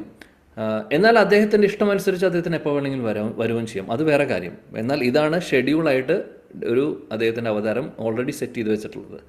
അങ്ങനെ നോക്കുവാണെങ്കിൽ ഒന്ന് ആലോചിക്കണം, നമ്മളിരിക്കുന്ന ബ്രഹ്മാവിൻ്റെ ഒരു ദിവസത്തിലെ ഒരു കൽപ്പത്തിൽ ആണ് നമ്മളിരിക്കുന്നത് അല്ലേ. ബ്രഹ്മാവിൻ്റെ ഒരു ദിവസം ഒരു ദിവസം പോയിക്കൊണ്ടിരിക്കുകയാണ് ഇപ്പോൾ. നമ്മൾ പറഞ്ഞു 860 കോടിക്ക് മേലെ ദിവസങ്ങളുണ്ടെന്ന്. അതിൽ നമ്മളിരിക്കുന്നത് ആകെ 70 വർഷങ്ങൾ ഈ ഒരു ശരീരത്തിൽ. 70, 80, 100 വർഷം എത്രയാണോ അല്ലേ. നമ്മൾ പറയുന്ന കൃഷ്ണൻ വരുന്നത് ഒരു പ്രാവശ്യമാണ് ബ്രഹ്മാവിൻ്റെ ഒരു ദിവസത്തിൽ. അപ്പോൾ അങ്ങനെ ഓൾറെഡി കൃഷ്ണൻ ഈ ഒരു ബ്രഹ്മാവിൻ്റെ ദിവസത്തിൽ കൽപ്പത്തിൽ ഓൾറെഡി കൃഷ്ണൻ വന്നു പോയി കഴിഞ്ഞു. കാര്യം 28ാമത്തെ ചതുർയുഗം കഴിഞ്ഞു, ദ്വാപരയുഗം കഴിഞ്ഞു, കൃഷ്ണൻ അവതരിച്ചതിന് ശേഷം അദ്ദേഹം തിരിച്ചുപോയി. ഇത് സംഭവിച്ചിട്ടുള്ളത് വെറും 5000 വർഷങ്ങൾ മുമ്പാണ്. അപ്പോൾ ഒന്ന് ആലോചിച്ച് നോക്കൂ, 860 കോടിയിൽ 5000 വർഷം എന്ന് പറഞ്ഞാൽ അത്ര വലുതല്ല, ചെറിയൊരു കാലയളവാണ്. അപ്പോൾ നമ്മളിപ്പോൾ ഇരിക്കുന്നതും കൃഷ്ണൻ അവതരിച്ച് പോയിട്ടും വെറും 5000 വർഷമേ ആയിട്ടുള്ളൂ. സോ നമ്മൾ ഒരുപാട് ഭാഗ്യം ചെയ്തിട്ടുള്ളവരാണ് ശരിക്കും. കാര്യം അതുകൊണ്ടാണ് ഇപ്പോഴും ഭഗവാനെക്കുറിച്ച് നമുക്കുള്ള ആ ലീലകളും ആ ധാമും വൃന്ദാവനം പോലുള്ള ധാമൊക്കെ ഇപ്പോഴും ഉള്ളത്. എന്തുകൊണ്ടാണെന്ന് വെച്ചാൽ അധികം വർഷങ്ങളായിട്ടില്ല, വെറും 5000 വർഷമായിട്ടുള്ളൂ. അതുകൊണ്ടാണ് ഇപ്പോഴും അവിടെ ലീലാസ്ഥലികളൊക്കെ ഇപ്പോഴും നിലനിന്ന് പോകുന്നത്. ഇനി കലിയുഗം പ്രോഗ്രസ് ചെയ്യുമ്പോൾ അതൊക്കെ ഇല്ലാതെയാവും. അതുകൊണ്ട് ഭാഗ്യം ചെയ്തിട്ടുണ്ട് നമ്മൾ എല്ലാവരും. അപ്പോൾ അതാണ് കൃഷ്ണൻ്റെ അവതാരത്തെക്കുറിച്ചുള്ള കാര്യം. ഇനി നേരത്തെ പറഞ്ഞ പോലെ അദ്ദേഹത്തിൻ്റെ ഇഷ്ടത്തിന് അദ്ദേഹത്തിന് എപ്പോൾ വേണമെങ്കിൽ വരാം. ഇനി കൃഷ്ണൻ്റെ കാര്യം അത്. ഇനി ചൈതന്യ മഹാപ്രഭു എന്ന് പറയുന്ന ഭഗവാൻ കൃഷ്ണൻ അവതരിക്കുന്നുണ്ട് മഹാപ്രഭുവായിട്ട്. അദ്ദേഹവും അവതരിക്കുന്നത് ഇതേപോലെയാണ്. ഈ പറയുന്ന കൃഷ്ണൻ അവതരിക്കുന്ന ആ ഒരു സമയം പറഞ്ഞു, 28ാമത്തെ ദിവ്യയുഗത്തിലെ ദ്വാപര യുഗത്തിൽ 7ാമത്തെ മനുവിൻ്റെ സമയത്ത് വരുമ്പോൾ ആ ദ്വാപരയുഗം കഴിഞ്ഞ ഉടനെ അടുത്ത കലിയുഗം വരുന്നുണ്ട്. ആ കലിയുഗത്തിലാണ് ചൈതന്യ മഹാപ്രഭു വരുന്നത്. അതുകൊണ്ടാണ് നമ്മളിപ്പോൾ ഇരിക്കുന്ന സ്ഥലത്ത് നമ്മളിപ്പോൾ ഇവിടെയുണ്ട്. നമ്മൾ വരുന്നേക്കാൾ വെറും 500 വർഷങ്ങൾ മുമ്പാണ് ചൈതന്യ മഹാപ്രഭു വന്നിട്ടുള്ളത്. കൃഷ്ണൻ വന്നിട്ടുള്ളത് 5000 വർഷം മുമ്പ്, മഹാപ്രഭു വന്നു പോയിട്ട് 500 വർഷമായിട്ടുള്ളൂ. അപ്പോൾ മഹാപ്രഭുവിൻ്റെ ലീലയുമായിട്ട് നമുക്ക് ഒന്നും കൂടെ അടുപ്പം കൂടുതലാണ്, ഒന്നും കൂടെ ക്ലോസ് ആണ്. ഒന്ന് ആലോചിച്ച് നോക്കി, ഇതെല്ലാം ഇവർ രണ്ടുപേരും ബ്രഹ്മാവിൻ്റെ ഒരു ദിവസത്തിൽ ഒരേ ഒരു പ്രാവശ്യമേ വരെയുള്ളൂ. അപ്പോൾ നമ്മൾ എത്ര ഭാഗ്യം ചെയ്തിട്ടുണ്ടെന്ന് നോക്കൂ. ഇത്രയും കോടി വർഷങ്ങൾക്കിടയിൽ 5000 വർഷം മുമ്പ് കൃഷ്ണൻ ചെയ്ത ലീല, 500 വർഷം മുമ്പ് ചൈതന്യ മഹാപ്രഭു വന്നു. അപ്പോൾ നമ്മൾ അതിൻ്റെ അടുത്ത് നമുക്ക് ജനിക്കാൻ സാധിച്ചു, അല്ലെങ്കിൽ നമ്മൾക്ക് ഇപ്പോൾ വരാൻ സാധിച്ചു. മാത്രമല്ല ഈ വന്ന സമയത്ത് നമുക്ക് ഭാഗവതവും ഭഗവത്ഗീതയും നമുക്ക് പഠിക്കാനുള്ള അവസരം കിട്ടുന്നു. കൃഷ്ണകഥ കേൾക്കാൻ, ഹരികഥ കേൾക്കാനുള്ള അവസരം നമുക്ക് കിട്ടിയിരിക്കുന്നു. എത്രയോ ഭാഗ്യം ചെയ്തിട്ടുണ്ട് നമ്മൾ. അപ്പോൾ ഈ നമ്മുടെ ചുറ്റുമുള്ള ആൾക്കാരും ഭാഗ്യം ചെയ്തിട്ടുള്ളവരാണ്, പക്ഷേ അവർക്ക് ആ ഭാഗ്യം തിരിച്ചറിയാൻ സാധിക്കുന്നില്ല. അതാണ് പ്രശ്നം. അപ്പോൾ ഇത് നമ്മൾ മനസ്സിലാക്കി.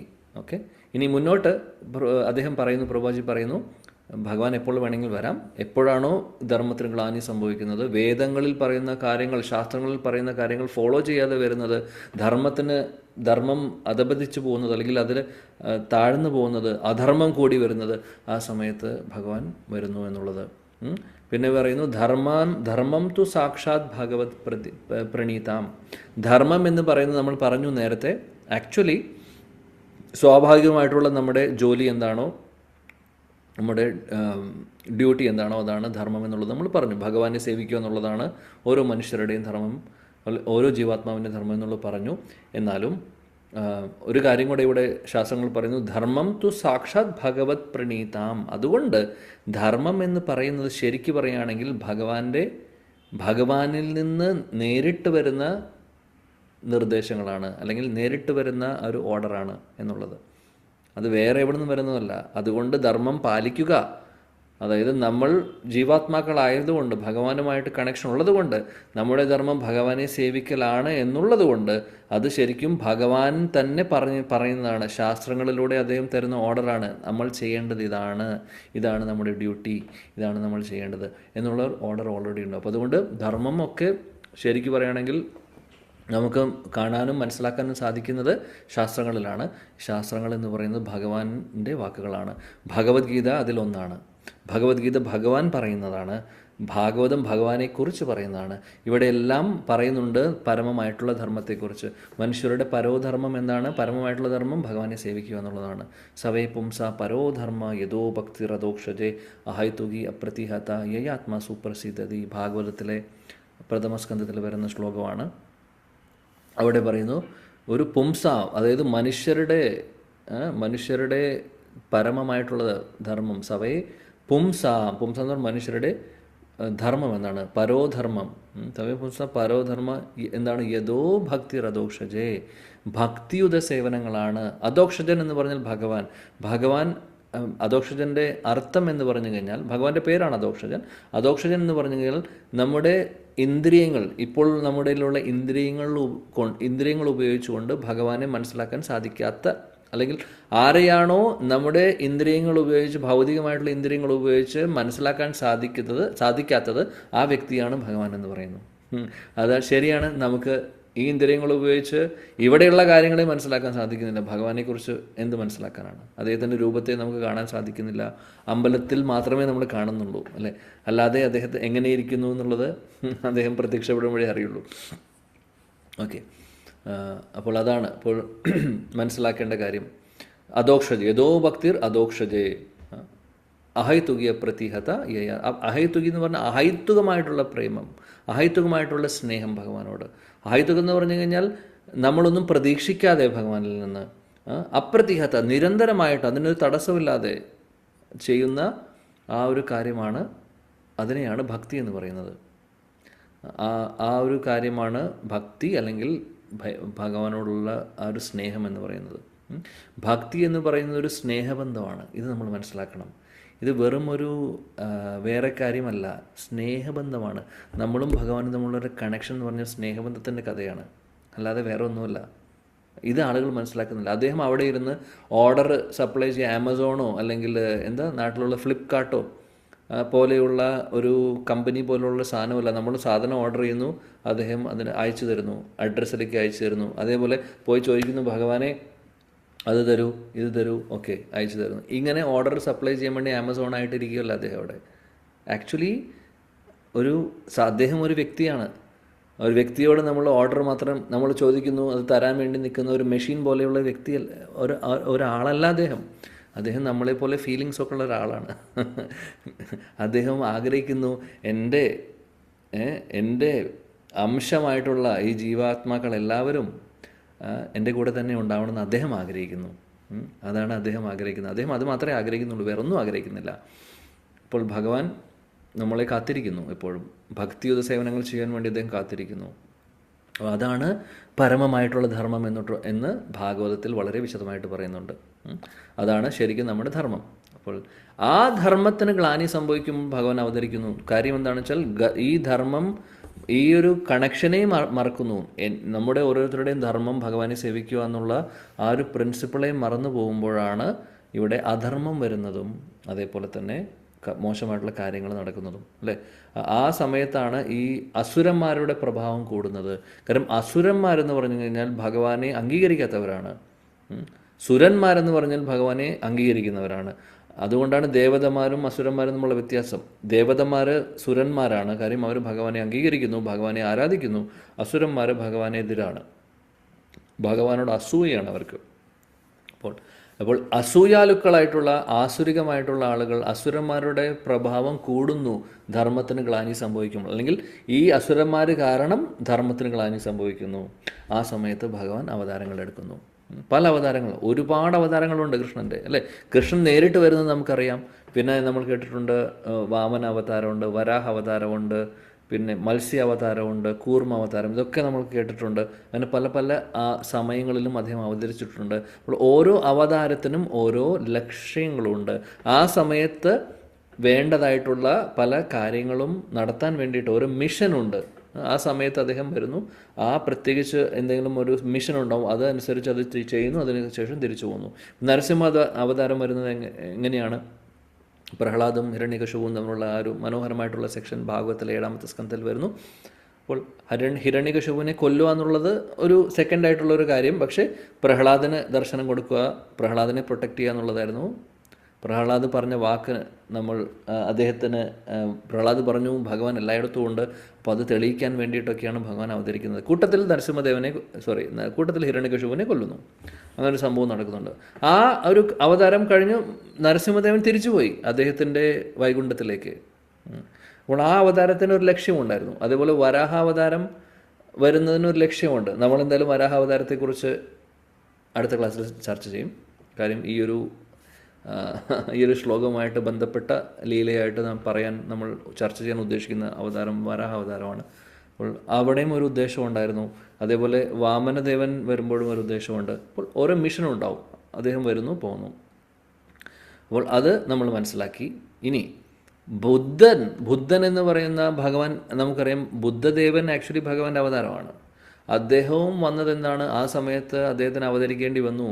കാര്യം എന്താണെന്ന് വെച്ചാൽ ആളുകൾ വേദങ്ങളെ പൂർണ്ണമായിട്ടും മിസ്യൂസ് ചെയ്തിരിക്കുന്ന സമയമായിരുന്നു. അതായത് വേദങ്ങളിൽ പറയുന്ന ഈ ബലികളെക്കുറിച്ച്, ബലി ചെയ്യുന്ന കാര്യം, മൃഗബലിയെക്കുറിച്ചൊക്കെ പറയുന്നതിനൊക്കെ ആളുകൾ കൂടുതൽ അതിന് പ്രാധാന്യം കൊടുത്ത് ഒരുപാട് മൃഗബലിയൊക്കെ നടക്കുന്നൊരു സമയമുണ്ടായിരുന്നു.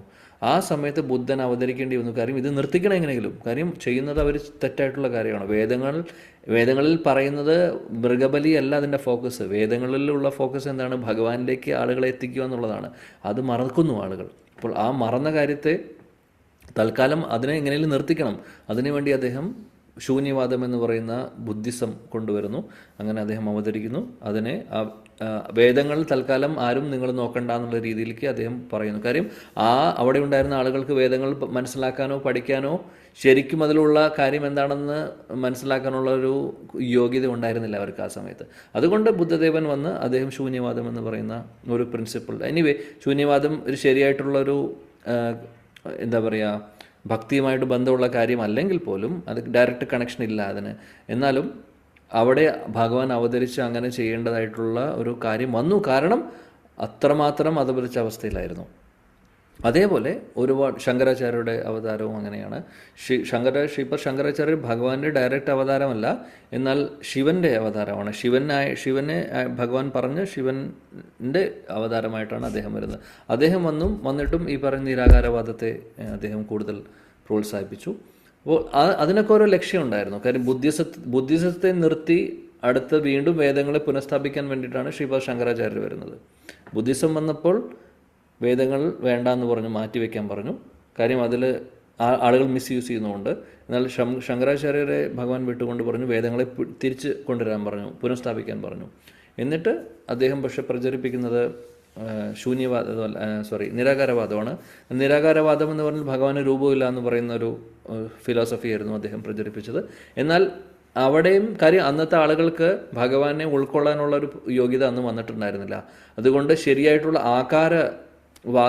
ആകാരരൂപത്തെക്കുറിച്ച് കൂടുതൽ വർണ്ണിക്കാൻ കൂടുതൽ അദ്ദേഹം സ്ട്രെസ് ചെയ്തില്ല. കാര്യം ആളുകൾക്ക് അതിനുള്ള കപ്പാസിറ്റി ആയിട്ടില്ല അപ്പോഴും. അറ്റ്ലീസ്റ്റ് അവരെ കൊണ്ട് വേദങ്ങളെ അക്സെപ്റ്റ് ചെയ്യാനുള്ള നിലയ്ക്കാക്കി, അങ്ങനെയാക്കി അദ്ദേഹം. അതിനുശേഷം പിന്നീടാണ് ശ്രീപാദ രാമാനുജാചാര്യരും മാധവാചാര്യർ എന്ന് പറയുന്ന ആചാര്യന്മാരൊക്കെ വന്നിട്ടാണ് ഭഗവാന്റെ ആകാരരൂപത്തെക്കുറിച്ചുള്ള പ്രോപ്പറായിട്ടുള്ള ആ ഒരു ആരാധനയെക്കുറിച്ചുള്ള കാര്യങ്ങൾ അവർ വന്ന് പറഞ്ഞു കൊടുക്കുന്നത്. അങ്ങനെ ഓരോ സമയത്തും ഭഗവാൻ അദ്ദേഹം ഒന്നില്ലെങ്കിൽ അദ്ദേഹം വരുന്നു, അല്ലെങ്കിൽ അദ്ദേഹത്തിൻ്റെ പ്രതിനിധികളെ അദ്ദേഹം വിടുന്നു. അപ്പോൾ ഈ ആചാര്യന്മാരൊക്കെ ശ്രീപാദ ശങ്കരാചാര്യരാവട്ടെ, രാമാനുജാചാര്യരാവട്ടെ, മാധവാചാര്യ, ഇവരൊക്കെ ഭഗവാന്റെ പ്രതിനിധികളാണ്. പ്രതിനിധികളെയും വിടാം അദ്ദേഹം. കാര്യം ആ സമയത്ത് ആവശ്യം എന്താണോ അത് നിറവേറ്റാൻ വേണ്ടി, ആ ഒരു ദൗത്യത്തിന് വേണ്ടി വിടുന്നു. അപ്പോൾ ഓരോ അവതാരത്തിനും അതുകൊണ്ടാണ് പറയുന്നത് ഓരോ ഉദ്ദേശമുണ്ടെന്നുള്ളത്. അങ്ങനെ ഒരുപാട് അവതാരങ്ങൾ ഭഗവാൻ നേരിട്ട് വരുന്നു, ഭഗവാന്റെ പാർഷദരെ വിടുന്നു. അങ്ങനെ പല രീതിയിലും ധർമ്മത്തെ സ്ഥാപിക്കുവാനും അധർമ്മത്തെ മാറ്റി നിർത്താനും. കാര്യം അധർമ്മം എന്ന് പറയുന്നത് പാടില്ല. കാര്യം ഭഗവത് പ്രണീതാം, ധർമ്മം തു സാക്ഷാത് ഭഗവത് പ്രണീതാം. അപ്പോൾ ഭഗവാൻ എന്ന് പറയുന്ന വ്യക്തിയെ പൂർണ്ണമായിട്ടും മാറ്റിവെക്കുന്നതാണ് ഈ അധർമ്മം എന്ന് പറയുന്നത്. ഇപ്പോൾ അർജുനൻ്റെ കാര്യത്തിൽ ഇവിടെ കുരുക്ഷേത്ര യുദ്ധത്തിൽ തന്നെ നോക്കിക്കഴിഞ്ഞാൽ ദുര്യോധനനും മറ്റുള്ളവരൊക്കെ അധർമ്മം ഭഗവാനെ ഒരിക്കലും, കാര്യം അവരുടെ സ്വാർത്ഥതയായിരുന്നു അവർക്ക്, അല്ലേ? ഭഗവാനെ ഒരിക്കലും അംഗീകരിക്കുന്നുണ്ടായിരുന്നില്ല. അപ്പോൾ തീർച്ചയായിട്ടും അധർമ്മം അവിടെ കൂടുതൽ പ്രചരിക്കുന്ന ഒരവസ്ഥയായിരുന്നു. അതുകൊണ്ട് അധർമ്മികളെ അവസാനിപ്പിക്കേണ്ടതായിട്ടുള്ള ഒരു ജോലിയും കൂടെ കൃഷ്ണനുണ്ടായിരുന്നു. അതും ഒരു അവതാരത്തിൻ്റെ ഉദ്ദേശമായിരുന്നു. അപ്പോൾ ഈ ഒരു ശ്ലോകം കൃഷ്ണൻ പറയുന്നതിൻ്റെ ഭഗവത്ഗീതയിൽ വരുന്നത് അതുകൊണ്ടാണ്. ധർമ്മത്തിന് ഗ്ലാനി സംഭവിച്ചിട്ടുള്ളത് കൊണ്ട് അതിനെ പുനഃസ്ഥാപിക്കാൻ വേണ്ടി ഞാൻ വരുന്നു എന്നുള്ളത്. അങ്ങനെ ഭഗവാൻ അവതരിക്കുന്നു പല രീതികളിൽ. ഭഗവാൻ അതേപോലെ തന്നെ വർണ്ണാശ്രമ ധർമ്മം എന്ന് പറയുന്ന നമുക്കിവിടെ ഈ ലോകത്ത് ജീവിക്കാൻ വേണ്ടിയിട്ട് നമുക്ക് ഒരു സിസ്റ്റം അദ്ദേഹം ഉണ്ടാക്കിയിട്ടുണ്ട്. അവിടെ ജാതി മത വ്യത്യാസമൊന്നുമില്ല. വർണ്ണാശ്രമം എന്ന് പറഞ്ഞു കഴിഞ്ഞാൽ, വർണ്ണം എന്ന് പറഞ്ഞു കഴിഞ്ഞാൽ ബ്രാഹ്മണർ, ക്ഷത്രിയർ, വൈശ്യർ, ശൂദ്രർ എന്ന് പറയുന്ന 4 ക്ലാസിഫിക്കേഷനുണ്ട്. ഇത് ശാസ്ത്രങ്ങളിൽ പറയുന്നു. ഈവൻ ചാതുർവർണ്ണയം മയാ സൃഷ്ടം ഭഗവാൻ പറയുന്നുണ്ട്. ഗുണകർമ്മ വിഭാഗശ, ഗുണങ്ങൾ അനുസരിച്ചിട്ടോ ഞാൻ ചാതുർവർണ്ണ്യം ഉണ്ടാക്കിയിട്ടുള്ളത്, 4 വർണ്ണങ്ങൾ ഉണ്ടാക്കിയിട്ടുള്ളത്, സിസ്റ്റം ഉണ്ടാക്കിയിട്ടുള്ളത് ഭഗവാൻ ഉണ്ടാക്കിയിട്ടുള്ള സിസ്റ്റമാണിത്. ബ്രാഹ്മണർ, ക്ഷത്രിയർ, വൈശ്യർ, ശൂദ്രർ. ഇതായിരുന്നു ആകെ സനാതന ധർമ്മത്തിൽ പറയുന്നുള്ളത്, ഇപ്പോഴും പറയുന്നത്. എന്നാൽ ഹിന്ദു, മുസ്ലിം, ക്രിസ്ത്യൻ എന്ന് പറയുന്ന ക്ലാസിഫിക്കേഷൻ പിന്നീട് ആളുകൾ സൃഷ്ടിച്ചിട്ടുള്ളതാണ്. അത് ശാസ്ത്രങ്ങളിൽ പറയുന്നേയില്ല. അത് മനുഷ്യനിർമ്മിതമാണ്. എന്നാൽ വർണ്ണം എന്ന് പറയുന്ന ബ്രാഹ്മണ, ക്ഷത്രിയ, വൈശ്യ, ശൂദ്രർ ശാസ്ത്രങ്ങളിൽ പറയുന്നതാണ്. അപ്പോൾ ഈ വർണ്ണാശ്രമം, ഈ ഒരു വർണ്ണങ്ങൾ ഭഗവാൻ കൊണ്ടുവന്നിട്ടുള്ളത് എന്തിനാണ്? ഇവിടെ സമാധാനപരമായിട്ട് ഇവിടെ ജീവിക്കുന്ന കാലത്ത് ജീവിക്കുവാനും, എന്നാൽ പതിയെ ഭഗവാന്റെ അടുത്തേക്ക് പോകാനുള്ള ആ ഭക്തി അല്ലെങ്കിൽ ആ കൃഷ്ണാവബോധത്തെ വളർത്തിക്കൊണ്ടുവരാനുമുള്ള ഒരു നല്ലൊരു അവസരമാണ് ഈ ഒരു സിസ്റ്റം ഉണ്ടെങ്കിൽ. കാര്യം ബ്രാഹ്മണരാണ് അഡ്വൈസ് ചെയ്യുന്നത്. നല്ല ക്ഷത്രിയരായിട്ടുള്ള രാജാക്കന്മാർ അവർക്ക് ഉപദേശങ്ങൾ കൊടുക്കുന്നത്, ശാസ്ത്രങ്ങളിൽ പറയുന്നതും ഭക്തിപരമായിട്ടുള്ള കാര്യങ്ങളും ഉപദേശങ്ങൾ കൊടുക്കുന്നത് ബ്രാഹ്മണരും. അതേപോലെ ക്ഷത്രിയർ രാജ്യം ഭരിക്കുന്നു, എല്ലാ പ്രജകളുടെ കാര്യങ്ങളും നോക്കുന്നു, മനുഷ്യരാവട്ടെ മൃഗങ്ങളാവട്ടെ എല്ലാവരുടെയും. അതേപോലെ തന്നെ ക്ഷത്രിയരെയും ബ്രാഹ്മണരെയും പിന്നെ അത് സപ്പോർട്ട് ചെയ്യുന്നു വൈശ്യർ, അതായത് ഗോ കൃഷി വാണിജ്യമൊക്കെ ചെയ്യുന്ന വൈശ്യർ. അവരെ ഈ 3 കാറ്റഗറിയിലുള്ള ആളുകളെയും സഹായിക്കാൻ ശൂദ്രരുണ്ട്. അപ്പോൾ ഒരു പ്രോപ്പറായിട്ടുള്ളൊരു സിസ്റ്റം ഉണ്ടായിരുന്നു. അതാണ് വർണ്ണം എന്ന് പറയുന്നത്. ഭഗവാൻ സൃഷ്ടിച്ചിട്ടുള്ളതാണ്, അല്ലെങ്കിൽ ശാസ്ത്രങ്ങൾ പറയുന്നതാണ്. എന്നാൽ ഈ സിസ്റ്റമാണ് നമ്മൾ എല്ലാവരും ഫോളോ ചെയ്യുന്നത്. നിർഭാഗ്യവശാൽ ഈ സിസ്റ്റം ഇവിടെ ഇപ്പോൾ കലിയുഗത്തിൽ പ്രാക്ടിക്കൽ പോസിബിൾ അല്ല. അങ്ങനൊരവസ്ഥയാണ്. കാര്യം ആരും ധർമ്മം ഫോളോ ചെയ്യുന്നില്ല. എനിവേ, നമ്മളെ സംബന്ധിച്ച് ഇപ്പോൾ ശ്രദ്ധിക്കേണ്ടത് നമ്മൾ അറ്റ്ലീസ്റ്റ് പ്രിൻസിപ്പിൾസ് ഫോളോ ചെയ്യുക, അതായത് ശാസ്ത്രങ്ങൾ പറയുന്ന കാര്യങ്ങൾ ഫോളോ ചെയ്യുക എന്നുള്ളതാണ് നമ്മൾ നോക്കേണ്ടത്. ഭഗവാൻ പറയുന്നതനുസരിച്ച് ജീവിക്കുക. ഭഗവത്ഗീതയിൽ ഭഗവാൻ നിർദ്ദേശങ്ങൾ തരുന്നുണ്ട്, കാര്യങ്ങൾ പറഞ്ഞു തരുന്നുണ്ട്. അതനുസരിച്ച് നമ്മൾ ജീവിക്കുക.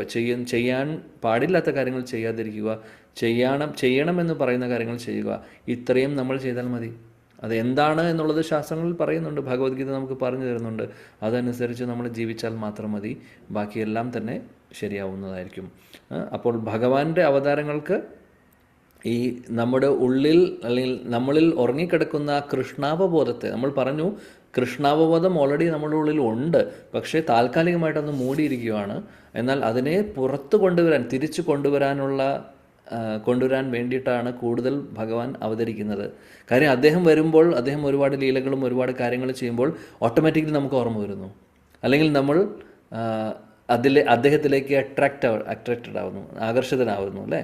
അപ്പോൾ അതാണ് ധർമ്മത്തെ സ്ഥാപിക്കുന്നത് ഒരു കാര്യം. എന്നാൽ കൂടുതലും, അല്ലെങ്കിൽ അദ്ദേഹത്തിൻ്റെ മെയിൻ റീസൺ അദ്ദേഹം അവതരിക്കുന്നതിൻ്റെ കാരണം ധർമ്മത്തെ സ്ഥാപിക്കുന്നത് അതിൻ്റെ സൈഡ് പരിപാടിയാണ്. അത് അദ്ദേഹം ചെയ്തോളും. അത് അദ്ദേഹം നേരിട്ട് ചെയ്യും, അല്ലെങ്കിൽ വേറെ ആളുകളെ വിടും. എന്നാൽ അദ്ദേഹം നേരിട്ട് പലപ്പോഴും വരുന്നത് വേറൊന്നിനുമല്ല, അദ്ദേഹത്തിൻ്റെ ഭക്തർക്ക് വേണ്ടി, ഭക്തരെ സംരക്ഷിക്കാനും, അല്ലെങ്കിൽ ഭക്തർക്ക് കൃഷ്ണാവബോധം വളർത്തി കൊടുക്കാൻ വേണ്ടി അപ്പോൾ ഒരുപാട് ലീലകളും കാര്യങ്ങളൊക്കെ ചെയ്യുമ്പോൾ ആളുകൾക്ക് ഓട്ടോമാറ്റിക്കലി അദ്ദേഹത്തോട് ഒരു ആകർഷണം തോന്നും. അതിന് വേണ്ടിയിട്ടാണ് താൻ വരുന്നത്. ഇപ്പോൾ അദ്ദേഹം 5000 വർഷങ്ങൾ മുമ്പ് വന്ന് കുറേ കാര്യങ്ങൾ ലീലകളൊക്കെ ചെയ്തു. അതുകൊണ്ടാണ് നമുക്ക് ഇപ്പോഴും അത് ഫ്രഷ് ആയിട്ട് തോന്നുന്നത് അല്ലേ. നമുക്ക് ആകർഷണം തോന്നുന്നു.